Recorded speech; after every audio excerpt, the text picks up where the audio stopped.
ক্যাননস fight and flight mechanism অথবা ক্যাননস fight and flight reaction, এই শব্দটা একটি হরমোন ক্ষরণকারী গ্রন্থির সাথে সম্পর্কযুক্ত।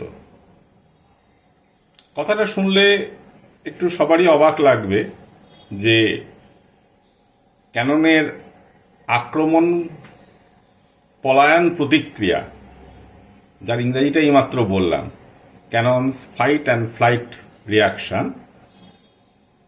ক্যানন বা কামানের সাথে এটার সম্পর্ক কি?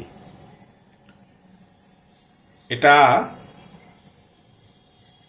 বলতে বোঝানো হয় যে মানুষ বিপদে পড়লে যে প্রতিক্রিয়াগুলি দেখায় সেই প্রতিক্রিয়াগুলোকে বোঝানো হয় এই শব্দটা দ্বারা।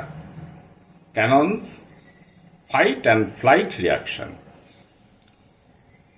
কি প্রতিক্রিয়াগুলি হয়?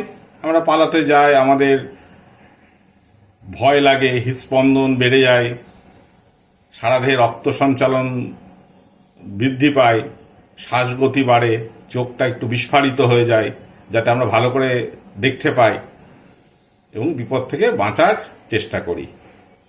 যেভাবেই হোক পালিয়ে যায় বা সেই আক্রমণকে প্রতিহত করতে চেষ্টা করি। এটার সাথে অ্যাড্রিনালিন হরমোন যুক্ত। এই যে আমি কথাটা বললাম cannons fight and flight reaction, সেটা অ্যাড্রিনালিনের ক্ষরণ হঠাৎ বাড়লে হয়। অর্থাৎ আমরা যখন বিপদে পড়ি তখন আমাদের অ্যাড্রিনালিন হরমোন ক্ষরণ বেড়ে যায় এবং আমরা ওই বিপদ থেকে উদ্ধার পাওয়ার চেষ্টা করি, বা সেই সময় আমাদের সক্রিয়তা অনেক বাড়ে। এটা দেখা যায় যে মানুষটি খুব বেশি নড়াচড়া করতে পছন্দ করে না, বিপদে পড়লে সেও কিন্তু বেশ দৌড়ঝাঁপ শুরু করে দেয়। সেইটাই এই হরমোনটা ঘটায়, অ্যাড্রিনালিন। তা মনে হতে পারে যে বাইরে থেকে কিছু দেখে বা কোনো বিপদে পড়লে হঠাৎ করে ওই হরমোনটা কেন ক্ষরণ হবে? তার একটা গুরুত্বপূর্ণ কারণ হচ্ছে যে এই অ্যাড্রিনালিন হরমোনটা যেখান থেকে তৈরি হয়, অ্যাড্রিনাল গ্রন্থির মেডালা, যে কোষগুলো থেকে তৈরি হয় মেডালার, সেগুলো ক্রোমাফিন কোষ। এই ক্রোমাফিন কোষগুলো প্রকৃতপক্ষে এক ধরনের নিউরন, অ্যাক্সন ডেনড্রন নেই এমন নিউরন, এবং এই নিউরনগুলোকে আমাদের সিম্প্যাথেটিক স্নায়ুতন্ত্র উদ্দীপনা যোগায়। ফলে আমরা বাহ্যিক কোনো উদ্দীপনায় যখন উদ্দীপিত হই তখন দেখা যায় যে আমাদের সিম্প্যাথেটিক নার্ভাস সিস্টেম উদ্দীপনাটা দেয় অ্যাড্রিনাল মেডালার ওই ক্রোমাফিন কোষগুলিকে, এবং সেই ক্রোমাফিন কোষগুলি তখন খুব দ্রুত অ্যাড্রিনালিন হরমোন তৈরি করতে আরম্ভ করে। ফলে আমরা ওই ক্যাননের আক্রমণ পলায়ন প্রতিক্রিয়াটি দেখায়। হ্যাঁ, এটা কিন্তু সবসময় পালিয়ে যাওয়া বা বিপদ থেকে উদ্ধার পাওয়া নয়।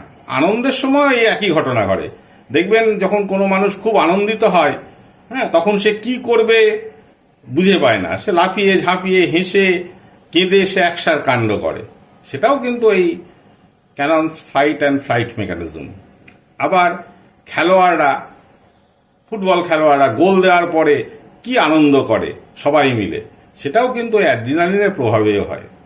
আবার একটা খেলোয়াড় ক্রিকেট খেলছে, ব্যাটসম্যান একটি 6 মারল, পরের বলে দেখা যাবে আবার সে 6 মারা কিন্তু টার্গেট করে।